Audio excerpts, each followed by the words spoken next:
نحمده ونصلي على رسوله الكريم اما بعد فاعوذ بالله من الشيطان الرجيم بسم الله الرحمن الرحيم الذين ينفقون في السراء والضراء والكاظمين الغيظ والعافين عن الناس والله يحب المحسنين صدق الله العظيم۔ اللہ رب العزت نے قرآن مجید میں انسان کے لیے جو فلاح اور کامیابی کے اصول اللہ نے قرآن میں بتائے، ان اصولوں کا تذکرہ گزشتہ ملاقاتوں میں ہو رہا تھا کہ اگر یہ انسان اللہ جو ہمارا خالق ہے اس کے بتائے ہوئے اصولوں کے مطابق ہم زندگی گزارتے ہیں تو یہی زندگی انسان کی سکون والی بن جاتی ہے، برکت والی بن جاتی ہے۔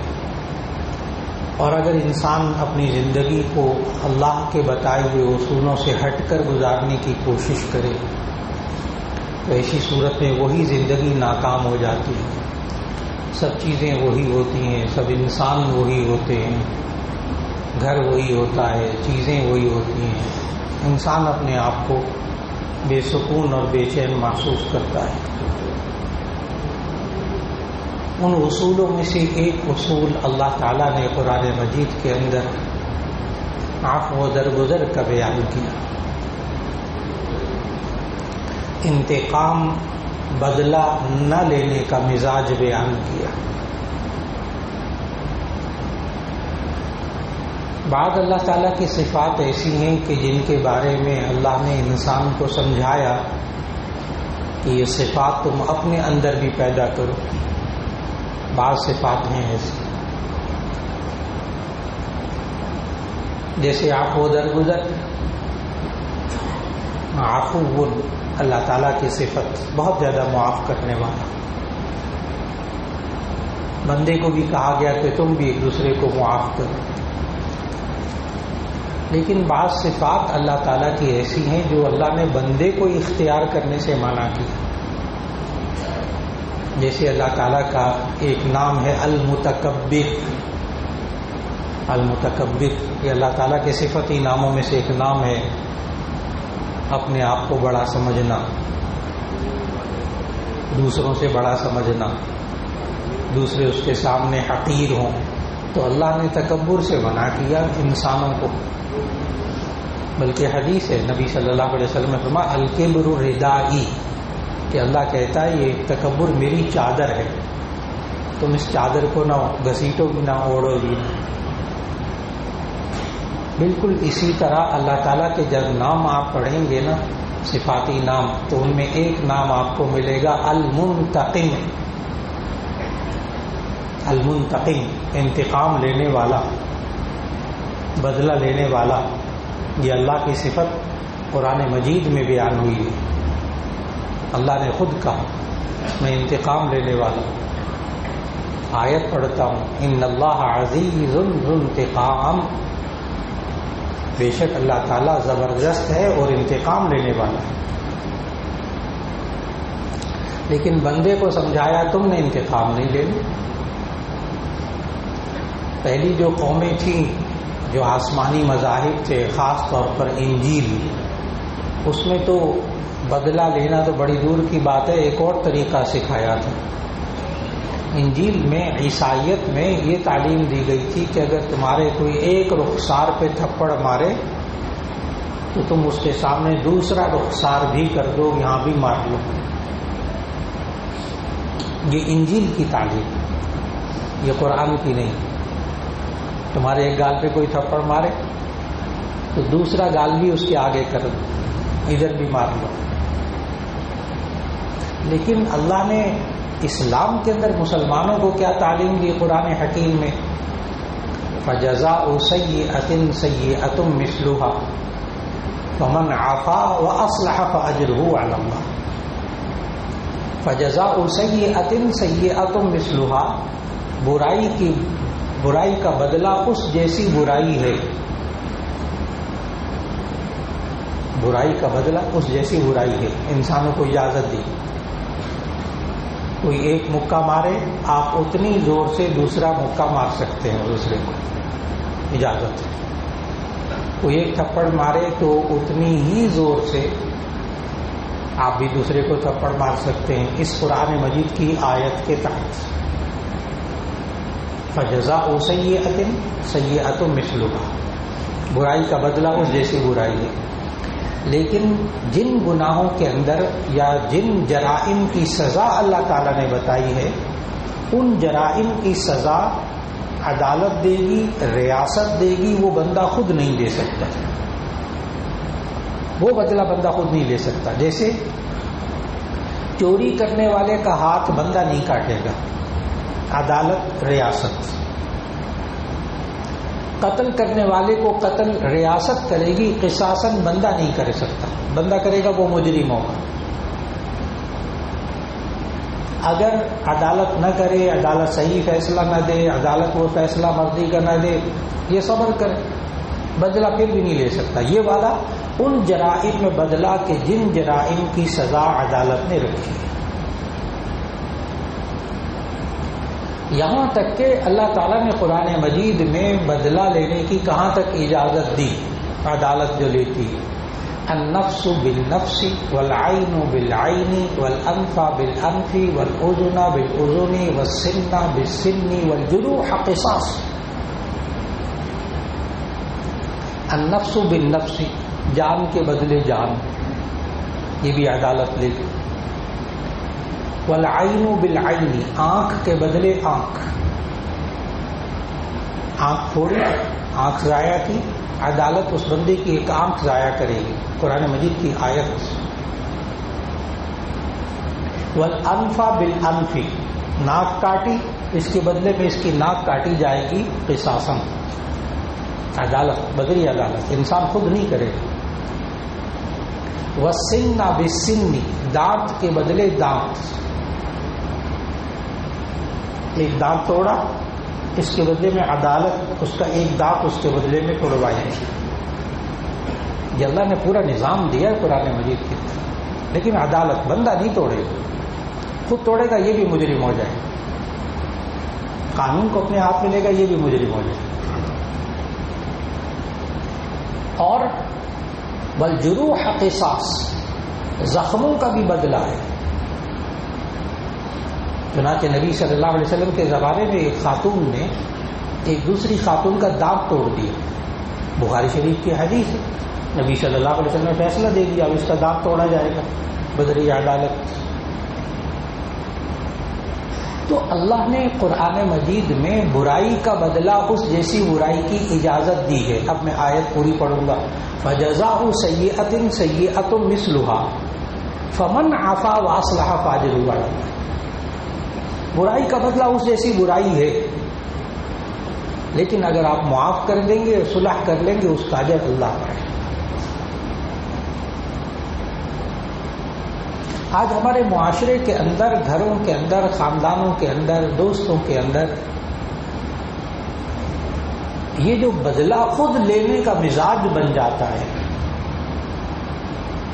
بیوی سے کچھ ہو گیا، شوہر کہتا ہے میں بدلہ لے کے چھوڑوں. بیوی سے کچھ ہو گیا، شوہر کہتا ہے میں بدلہ لوں. اور شوہر سے کچھ ہو جاتا ہے، بیوی کہتی میں بدلہ لے کے چھوڑوں. بھائی بھائی کو، حقیقی بھائی ایک دوسرے کو کہتا ہے. بڑے ہو جاتے ہیں، جوان ہو جاتے ہیں، پھر کہتے ہیں میں تو بدلہ لے کے چھوڑوں. رشتہ داروں میں کوئی بات ہو جائے تو وہ وہاں کہتے ہیں بدلہ لے کے چھوڑوں.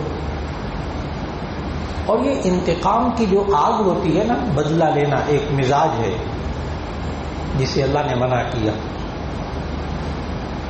کہ خود تو اللہ انتقام لینے والا ہے. وہ آیتیں الگ ہے. ان اللہ غفور الرحیم، اللہ بڑا بخشنے والا، نہایت رحم کرنے والا ہے. لیکن اللہ دنیا میں، ایک تو آخرت میں، دنیا میں بھی اللہ نے نظام قائم کیا. اس کے لیے سورۃ البقرہ کی الگ آیت ہے. اللہ تعالیٰ نے کہا وَلَوْلَا دَفْعُ اللَّهِ النَّاسَ بَعْضَهُمْ بِبَعْضٍ لَفَسَدَتِ الْأَرْضُ. اگر اللہ یہ نظام قائم نہ کرتا نا کہ کچھ لوگ اگر دنیا میں فساد برپا کر رہے ہیں تو وَلَوْلَا دَفْعُ اللَّهِ النَّاسَ بَعْضَهُمْ بِبَعْضٍ، اگر اللہ تعالیٰ کچھ لوگوں کو جو کہ زمین میں فساد پھیلا رہے ہوں ان کے مقابلے میں کچھ لوگوں کو مقرر نہ کرتا اس فساد کو دور کرنے کے لیے، لفسدت الارض، تو زمین میں فساد پھیل جاتا. معلوم ہو یہ بھی اللہ کا ایک نظام ہے. لہذا انتقام اللہ لیتا ہے، دنیا کے اندر بھی آخرت کے اندر بھی. لیکن اللہ نے پتہ کیا بتایا قرآن میں، او یوبقہن بما کسبوا ویعفو عن کثیر.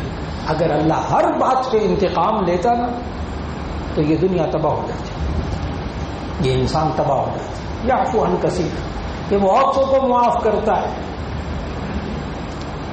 بہت سو کو معاف کرتا ہے. انسان سے کتنی غلطیاں ہوتی ہیں اللہ کے حق میں، انسان کتنی دفعہ بندوں کے حقوق مارتا ہے، لیکن اس کے باوجود اس کو بظاہر کچھ ہوتا ہوا نظر نہیں آتا. کتنا اللہ معاف کرتا ہے.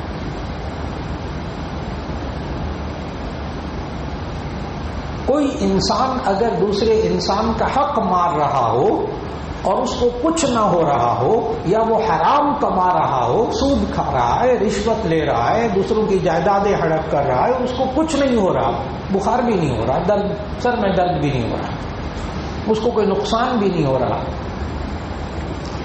وہ انسان اپنے آپ کو دنیا میں ناکام یا کامیاب نہ سمجھے.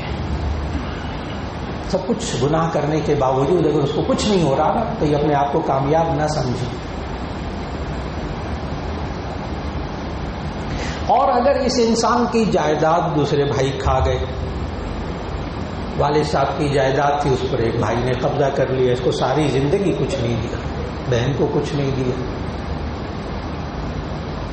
یہ بیچارہ مظلوم، یہ ساری زندگی حلال کمانے کی فکر کرتا رہا، حلال حلال حلال، بس ناجائز نہیں کمانا، لیکن بڑی تنگی ترشی سے زندگی گزار رہا. بیماریاں اس کے گھر میں، بیوی بیمار، بچے بیمار، ماں باپ بیمار، مصیبتیں، کاروبار کی تکلیفیں، لیکن اس کی زندگی میں گناہ نہیں ہے، اللہ کی نافرمانی نہیں ہے اس کی زندگی میں، کہ اللہ کے نزدیک کامیاب. سوال یہ میں ذکر کر رہا تھا، کیسے ہم سمجھیں کہ ہم خود اپنا فیصلہ کیسے کر سکیں کہ ہم جو زندگی گزار رہے ہیں یہ اللہ کے نزدیک کامیاب ہے یا ناکام ہے. یہ اللہ کے نزدیک کامیاب ہے ناکام ہے. اگر یہ انسان اپنی زندگی میں زیادہ سے زیادہ اللہ اور اس کے رسول صلی اللہ علیہ وسلم کے احکام کو مان کر زندگی گزار رہا ہے، یہ کامیاب انسان ہے. چاہے بیماری میں، تنگی میں، رزق کی تنگی میں، دوسرے اس کا حق مار رہے ہیں اس کے باوجود، لیکن یہ کوشش کر رہا میں کسی کو تکلیف نہ پہنچاؤں، میں دکھ نہ پہنچاؤں، میرے ہاتھ زبان سے کسی کو تکلیف نہ پہنچے، میں نے حلال کمانا ہے، جتنا ہوتا ہے اس میں گزارا کرنا ہے. اللہ کے نزدیک یہ کامیاب انسان. کوئی انسان اپنے آپ کو اگر وہ رزق کی تنگی میں مبتلا ہو، پیسے نہیں ہیں، کھانے کو نہیں، بیوی بیمار، بچے بیمار، بچوں کی شادیاں نہیں ہو رہی، پریشانیاں، کاروباری پریشانیاں، سب کچھ اس کے اندر ہے، لیکن وہ نماز پڑھ رہا، وہ حلال کما رہا، وہ گناہ نہیں کر رہا، یقین سمجھے کہ وہ کامیاب ہے، یقین کرے کہ وہ کامیاب ہے. اور کوئی انسان اگر بیماریاں ہیں، گھر میں پریشانیاں ہیں، تو اپنے آپ کو اللہ کے نزدیک ناکام انسان نہ سمجھے اگر وہ نیک کام کر رہا ہے. یہ کبھی بھی نہیں سوچنا چاہیے کہ اگر میں نیک کام کروں گا تو مجھے بخار بھی نہیں ہوگا، مجھے تکلیف بھی نہیں ہوگی، میرا کاروبار ہمیشہ اچھا چلے گا، اس میں کبھی نقصان نہیں ہوگا، نہ میرے بچے کبھی فوت ہوں گے میری آنکھوں کے سامنے، نہ میری بیوی فوت ہوگی اگر میں نیک ہوں، اللہ کا بندہ ہوں. یہ اللہ نے کہیں قرآن میں گارنٹی نہیں دی کہ اگر تم نیکی کی زندگی گزارو گے تو تمہیں دنیا میں کوئی تکلیف نہیں ہوگی. یہ اللہ نے کہیں قرآن میں گارنٹی نہیں دی. ہاں اس بات کی گارنٹی دی ہے تم دنیا میں اچھی زندگی، نیکی کی زندگی گزارو، آخرت میں کوئی تمہیں تکلیف نہیں ہوگی. اگر نیکی کی زندگی اور کوئی گناہ بندہ نہ کر رہا ہو، نیکی کی زندگی گزار رہا ہو، اس کے باوجود تکلیفیں اس پر نہ آئیں، اس کی کوئی گارنٹی ہوتی تو نبی صلی اللہ علیہ وسلم کو ساری زندگی کبھی کوئی تکلیف نہ آتی. اللہ کے محبوب سے زیادہ تو کوئی نیک نہیں تھا. ان کو بخار بھی ہوتا تھا, سر میں درد بھی ہوتا تھا. غزوے میں نبی صلی اللہ علیہ وسلم کے ایک دانت مبارک بھی شہید ہو گئے تھے. نبی صلی اللہ علیہ وسلم کے سامنے ان کی عزیزہ زوجہ مطہرہ وہ بھی انتقال کر گئی تھی. نبی صلی اللہ علیہ وسلم کے بیٹے نبی صلی اللہ علیہ وسلم کی گود میں انتقال کرتے رہے. لوگ کتنی تکلیفیں نبی صلی اللہ علیہ وسلم کو پہنچاتے رہے, لیکن نبی صلی اللہ علیہ وسلم کی زندگی اللہ کے نزدیک ایک بہترین کامیاب انسان کی زندگی تھی. یہ بہت بڑی ایک مثال. اس لیے صرف پریشانیوں میں, دکھوں میں, تکلیفوں میں اپنے آپ کو محسوس کر کے انسان کو اللہ کے نزدیک اپنے آپ کو ناکام انسان نہیں سمجھنا چاہیے.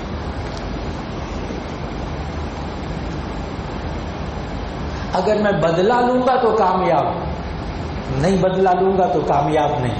غلط سوچ. آج ہمارے معاشرے کے اندر یہ جو انتقام کی آگ ہے نا, یہ باقاعدہ آگ ہوتی ہے اندر. یہ انتقام کی آگ اگر آپ دیکھنا چاہیں نا تو کچہریوں میں اور جیلوں میں.